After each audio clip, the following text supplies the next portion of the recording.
오늘 우리에게 주시는 하나님의 말씀은 요한복음 6장 1절로 15절 말씀입니다. 1절로 15절 말씀. 그 후에 예수께서 디베랴의 갈릴리 바다 건너편으로 가시매 큰 무리가 따르니 이는 병자들에게 행하시는 표적을 보았음이러라.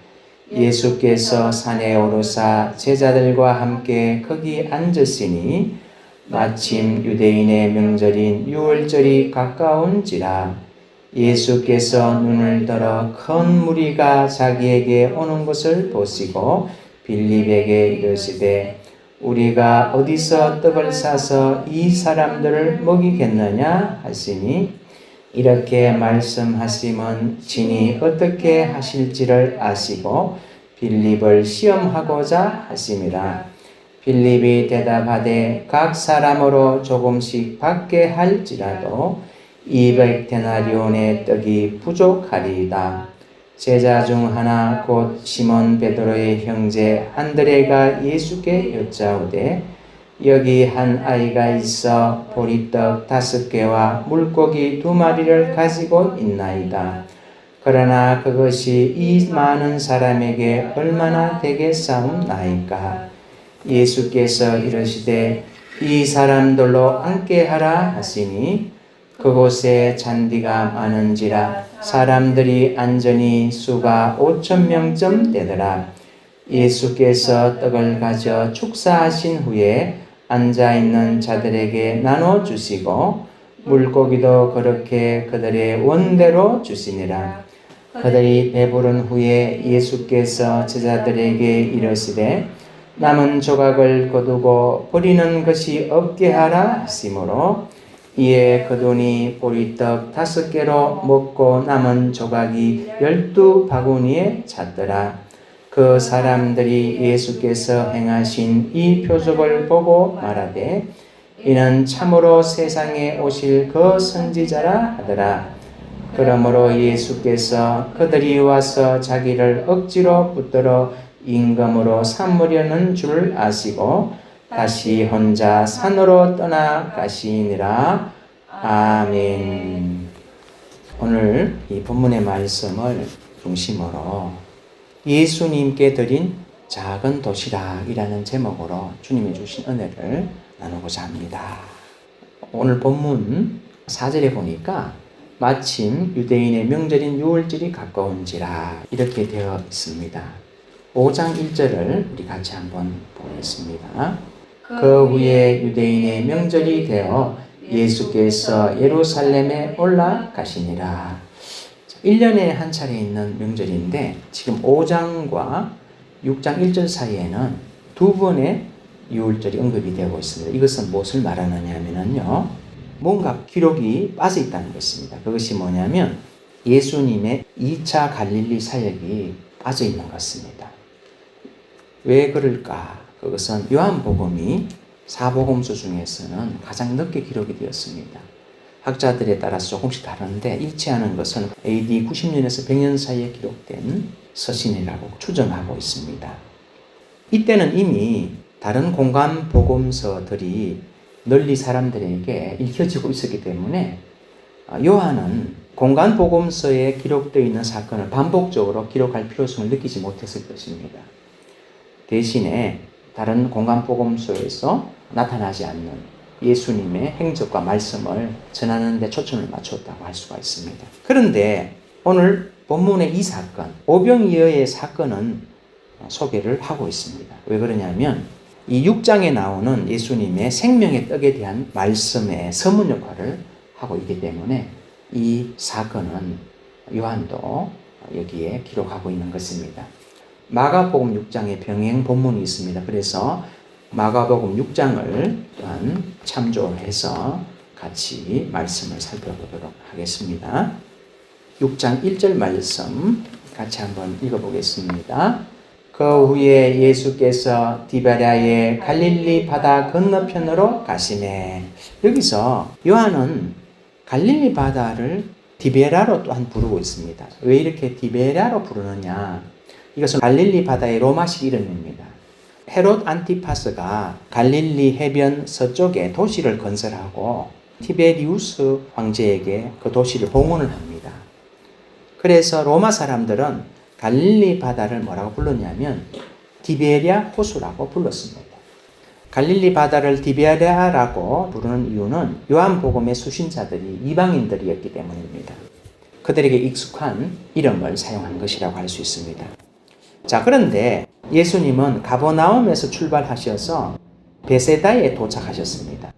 가버나움과 베세다는 6.4km 정도 떨어진 곳인데 이 베세다는 예수님의 제자 베드로, 안드레, 빌립의 고향이기도 합니다. 왜 예수님이 이곳으로 이동하셨는가? 그것은 마가복음을 보면 자세하게 나옵니다. 오늘 본문의 사건이 있기 전에 예수님은 제자들을 갈릴리 전역으로 파송하셔서 복음을 전하고 병을 고치게 하셨습니다. 제자들이 이제 전도 여행에서 돌아왔고 그들은 피곤하고 재충전이 필요한 상태에 있었습니다. 그래서 예수님께서는 그들에게 휴식을 줌과 동시에 여유롭게 음식을 먹게 하기 위해서 의도적으로 한적한 베세다로 이동을 하신 것입니다. 그런 내용은 요한복음에는 다 빠져 있습니다.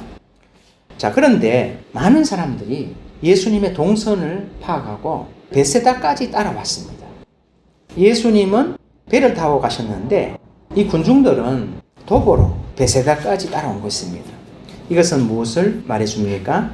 예수님이 유대 땅에서는 배척을 많이 받으셨습니다. 그런데 갈릴리에서는 예수님의 인기가 높았다는 것을 알려줍니다. 무리는 배로 떠난 예수님 일행을 뒤쫓아서 걸어서 베세다에 나중에 도착한 것도 아니고 먼저 도착해 있었습니다. 마가복음 6장 32절 33절 같이 읽겠습니다. 시작. 이에 배를 타고 따로 한적한 곳에 갈새 그들이 가는 것을 보고 많은 사람이 그들인 줄 안지라 모든 고을로부터 도보로 그곳에 달려와 그들보다 먼저 갔더라. 예수님을 따라간 사람들의 숫자가 얼마라고 되어 있습니까? 남자만 5,000명입니다. 그러면은 여자와 아이들까지 포함하면 많은 인원이 예수님을 구름대처럼 따라간 것입니다. 이들은 예수님이 행하시는 이적을 보고 열광했습니다. 예수님이 구약 성경에서 약속한 메시아라고 생각한 것입니다. 본문 14절에 그 말씀이 나오죠. 그 사람들이 예수께서 행하신 이 표적을 보고 말하되 이는 참으로 세상에 오실 그 선지자라 하더라. 그런데 이들은 이적과 기사를 보고 열광했지만 정작 예수님의 가르침을 받고 그 말씀에 순종한 것은 아니었습니다. 이런 신앙을 일컬어서 뭐라고 하느냐? 표적을 구하는 신앙이라고 말합니다. 예수님은 제자들을 쉬게 하려고 가셨으나 이렇게 큰 무리가 몰려오자 그들을 외면하지 않으시고 가르침을 베푸셨습니다. 마가복음 6장 34절에 이 내용이 나옵니다. 예수께서 나오사 큰 무리를 보시고 그 목자 없는 양 같음으로 인하여 불쌍히 여기사 이에 여러 가지로 가르치시더라. 그런데 문제가 생겼습니다. 날이 저물어 지기 시작한 것입니다. 35절에 보면 때가 저물어 가매 제자들이 예수께 나와 여짜오되 이곳은 빈들이요 날도 저물어 가니. 지금 예수님과 큰 무리가 함께 있는 곳은 산이요 빈들 한적한 곳입니다. 그리고 때는 저물어 가고 있습니다. 제자들이 서서히 걱정이 되기 시작합니다. 날은 어두워져 가고 이 많은 무리가 먼 길을 왔기 때문에 저녁 식사를 어떻게 해결하느냐는 것입니다. 민생고의 문제를 걱정하는 것입니다. 그래서 그들은 예수님께 36절에서 이렇게 말합니다. 우리 같이 한번 읽어볼까요? 36절. 무리를 보내어 두루 촌과 마을로 가서 무엇을 사 먹게 하옵소서. 그런데 이건 간단한 문제가 아닙니다. 오늘처럼 마트나 시장이 발달해 있는 것도 아니고 이 큰 군중이 한꺼번에 먹을 수 있는 떡이 있을 리가 없습니다. 이 문제를 해결할 분은 예수님밖에 없습니다. 하늘에서 만나를 내려서 남자만 60만 명이 넘는 이스라엘 백성을 광야에서 매일 먹이신 하나님의 아들 독생자 예수님밖에는 이 문제를 해결할 자가 없는 것입니다. 이런 사정을 다 아시고 또 무엇을 하실지도 작정하신 예수님은 어떤 조치를 취하지 않으시고 갑자기 한 제자에게 질문을 던지십니다. 요한복음 6장 5절, 예수께서 눈을 들어 큰 무리가 자기에게 오는 것을 보시고 빌립에게 이르시되 우리가 어디서 떡을 사서 이 사람들을 먹이겠느냐 하시니. 왜 제자 중에서 빌립에게 이 질문을 하신 걸까요? 예수님은 아무렇게나 또는 아무에게나 이렇게 질문을 툭 던지는 분이 아님을 우리는 잘 알고 있습니다. 그 이유를 짐작할 수 있는 말이 6절에 나옵니다. 이렇게 말씀하심은 친히 어떻게 하실지 아시고 빌립을 시험하고자 하심이라. 왜 빌립을 굳이 시험하셔야 될까요? 우리는 빌립이 어떤 인물인지를 좀 알 필요가 있습니다. 그는 과거 나다나엘을 예수님께 데려온 사람이었습니다. 나사렛 예수를 그리스도로 알아본 사람입니다. 그런데 빌립은 이성적이고 합리적인 사람인 것으로 그렇게 생각이 됩니다. 빌립이 7절에서 이렇게 대답합니다. 빌립이 대답하되 각 사람으로 조금씩 받게 할지라도 200데나리온의 떡이 부족하리이다. 200데나리온은 한 노동자가 200일을 해서 받을 수 있는 액수, 요즘 돈으로 환산하면 약 2천만 원 정도입니다. 빌립은 말합니다. 이렇게 많은 돈으로 음식을 사서 군중을 먹일지라도 한 사람에게 조금씩밖에 돌아가지 않는다는 것입니다. 정확한 말입니다. 지극히 현실적인 말입니다. 예수님, 불가능합니다. 방법이 없겠는데요? 라고 대답하는 것과 같습니다. 예수님을 그리스도로 알고 그를 따르는 제자로서 빌립의 관점에는 한 가지 빠진 것이 있습니다. 그것이 무엇일까요? 예수님을 전능하신 하나님의 아들로 보지 못하는 것입니다. 예수 그리스도는 전능하신 하나님이시요 창조주이십니다. 무에서 유를 만드시는 분이시고 자연 법칙을 제정하시고 자연을 다스리는 분이십니다. 예수님은 공생의 기간 중 초자연적인 일들을 너무나 많이 행하셨습니다. 우리는 이것을 이적 또는 기적이라고 부릅니다. 왜 예수님은 이렇게 많은 이적과 기적을 일으키셨을까요? 자신의 능력을 자랑하려고 하셨을까요? 아닙니다. 오직 하나님만이 하실 수 있는 일들을 행하심으로써 자신이 누구인지를 사람들에게 보여주려고 하신 것입니다. 그가 행하시는 이적과 말씀을 통해 자신이 바로 하나님의 아들 그리스도임을 사람들로 하여금 믿게 하는 믿음을 일으키고자 하신 것입니다. 수많은 이적과 기적은 바로 인간 예수가 그리스도임을 보여주는 표적인 것입니다. 아멘.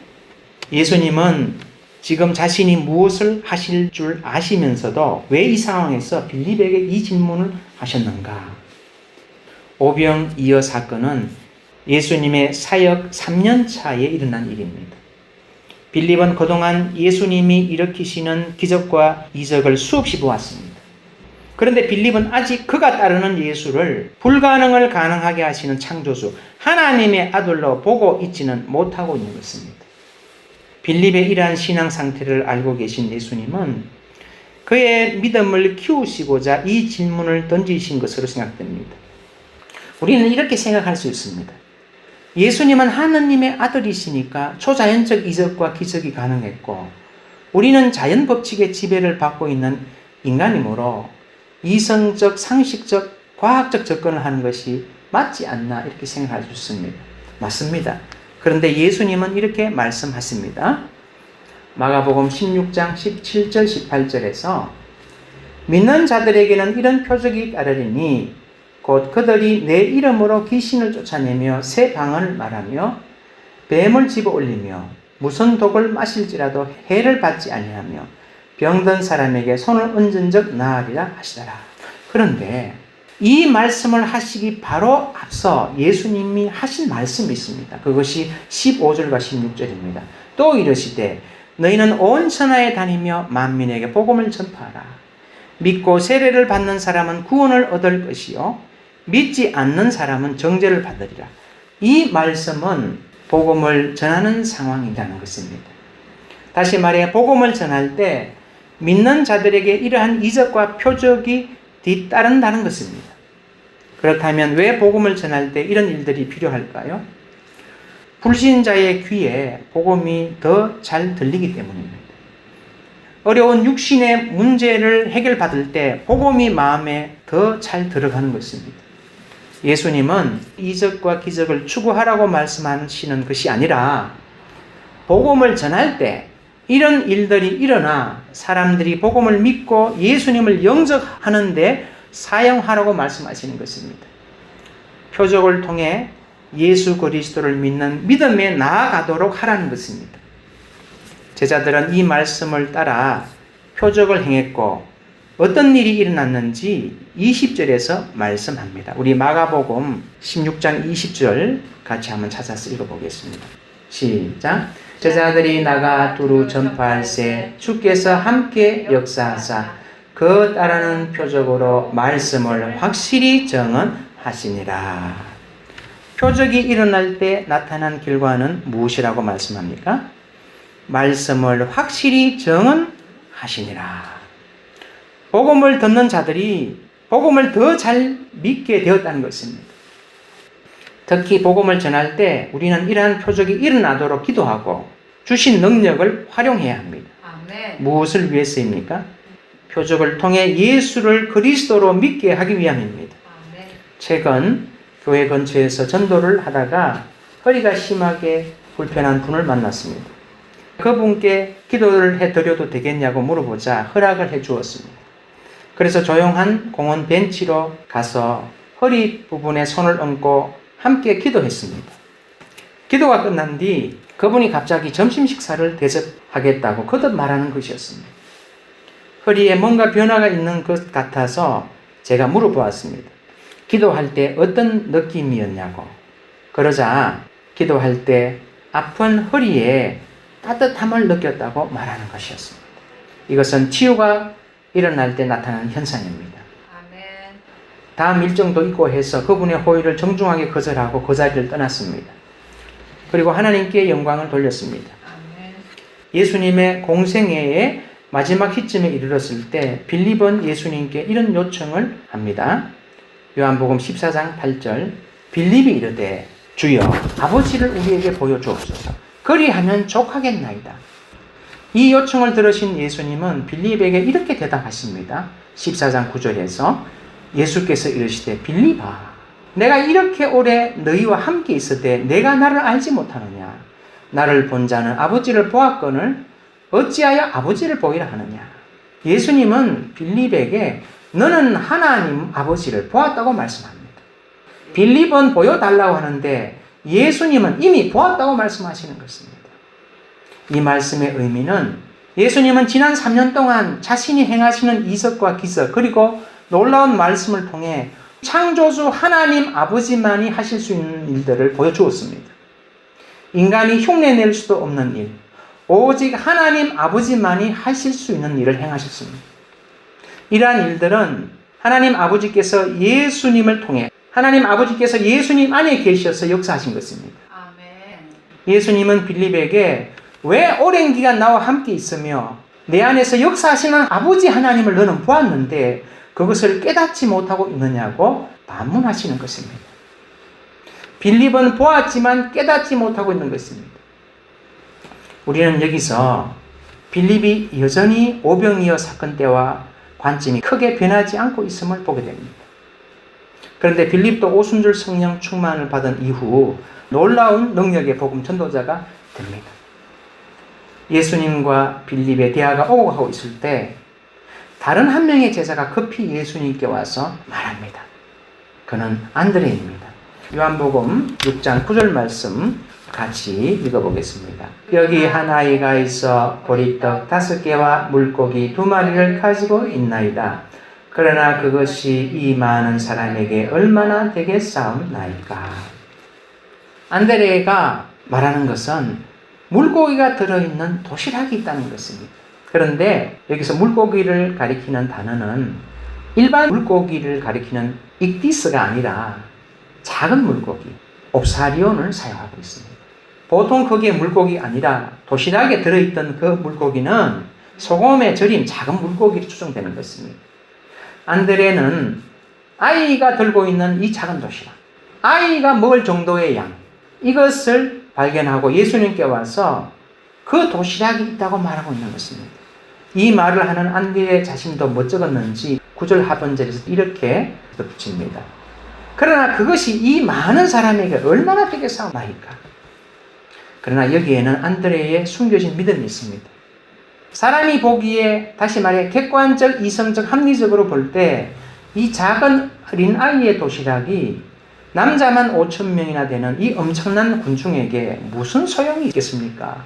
하지만 안드레는 주님은 어찌 해보실 수 있는 문제 해결의 가능성을 열어놓고 있는 것입니다. 아멘. 사실 믿음의 역사는 이런 식으로 일어나는 것을 우리는 종종 보고 듣게 됩니다. 큰 것에서 시작되는 것이 아니라 작은 것에서 시작되더라는 것입니다. 작은 것에 믿음이 더해지니 역사가 일어나더라는 것입니다. 저는 최근 어떤 목사님 교회를 방문한 적이 있었습니다. 그때 그분이 저에게 이러한 간증을 해주셨습니다. 다른 곳에서 목회를 하다가 어려움을 겪고 교회를 이전하게 되었다는 것입니다. 자신의 사재를 다 털어보니 남은 돈이 5천만 원이더라는 것입니다. 그분은 이 돈으로 무엇을 했을까요? 건축하고 있는 다른 교회에 헌금하고 또 다른 사역지에 모두 드렸다는 것입니다. 자신의 사역에 이 돈을 모두 써도 부족할 마당에 이것을 다른 데 다 드린 것입니다. 아멘. 그런데 이 목사님은 이런 믿음이 있었다고 저에게 말합니다. 주님께 드리면 주님께서 몇 배로 갚아주실 것이라는 믿음입니다. 아멘. 이 일이 있은 후에 현재 장소로 이전하게 되었는데 그곳에는 놀랍게도 잘 지어지고 시설이 잘 갖춰진 교회 건물이 있었고 이 교회를 하나님이 주셨고 지금 성도들과 목회를 잘 감당하고 있다고 말하는 것이었습니다. 아멘. 저는 이 말을 듣고 그 교회를 다시 둘러보면서 적지 않은 감동을 받았습니다.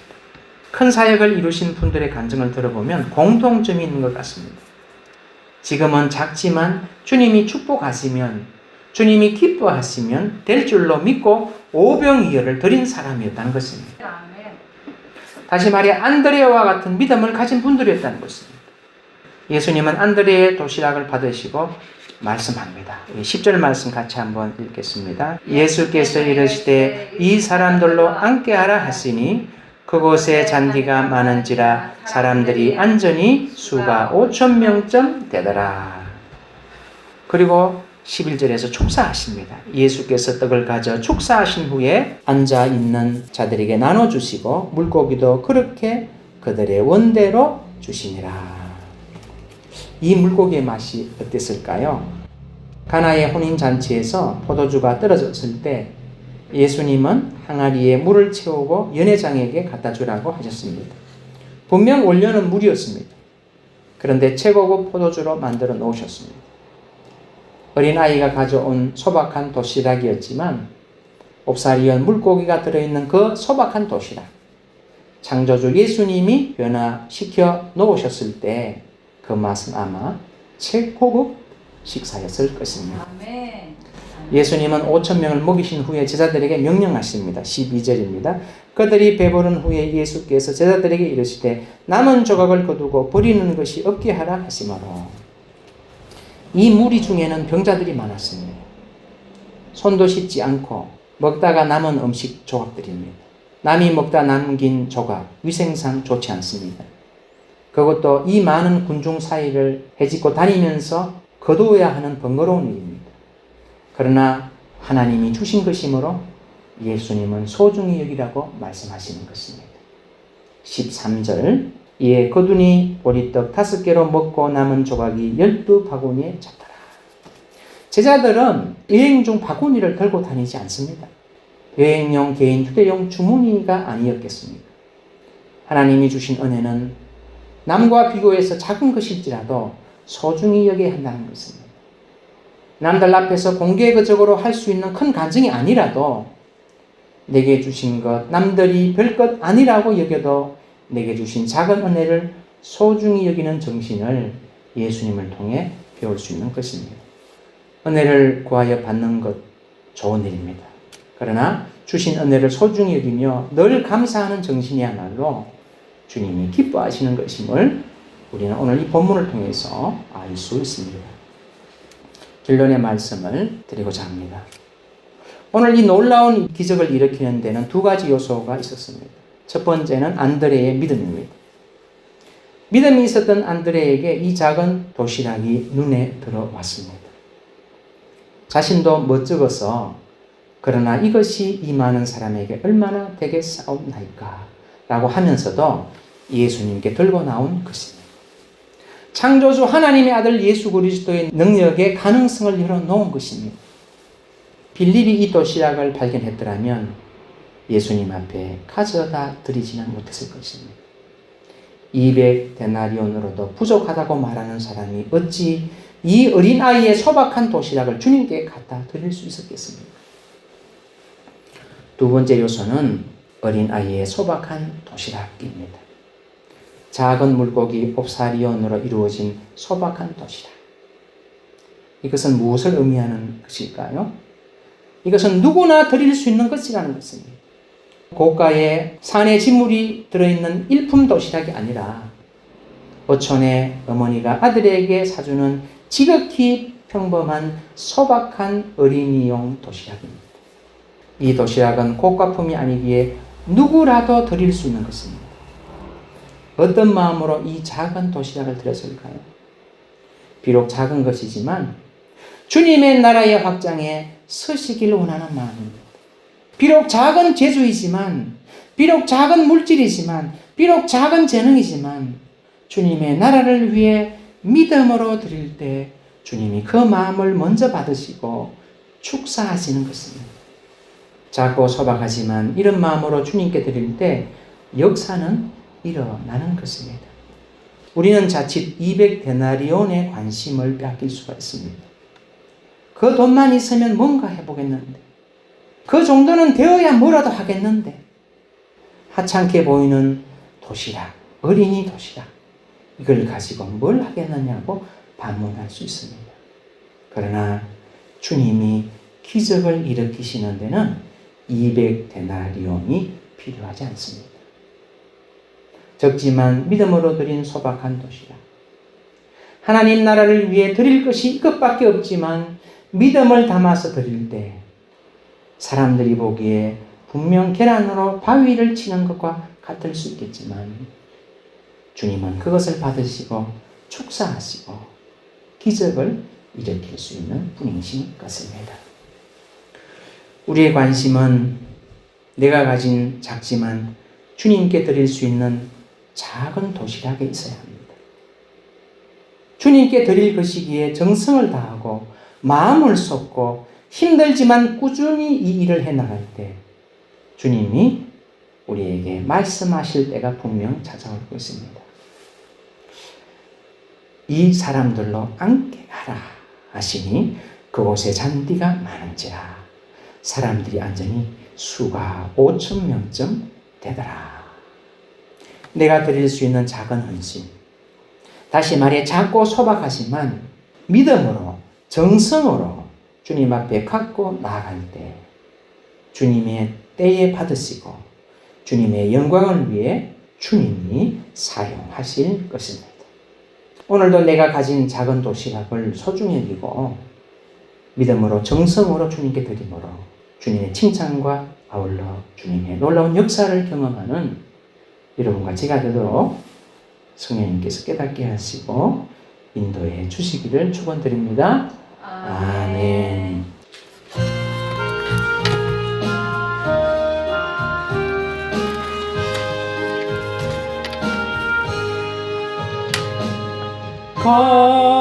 값비싼 향유를 주께 드린 막달라 마리아 본받아서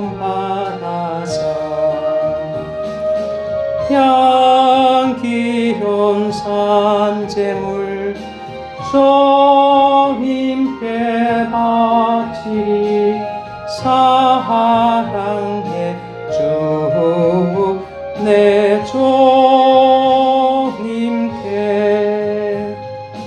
연약 약한 자에게 힘을 주고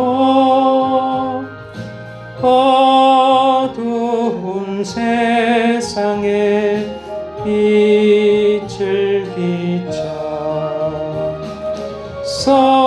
성실과 인내로 내 형제 이끌리 사랑의 주 내 주님께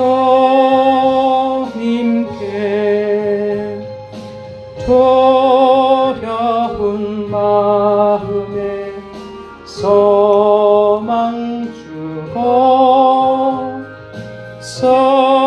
슬픔에 쌓인 자 위로하며 길 잃은 자들을 친절히 이끌리 사랑의 주 내 주님께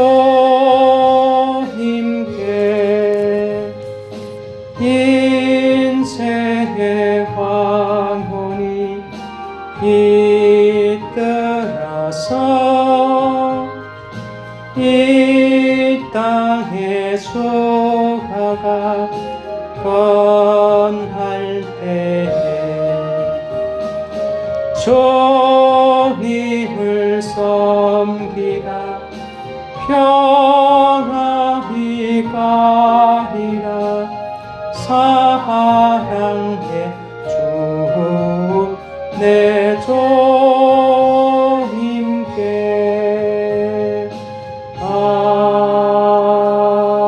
아멘.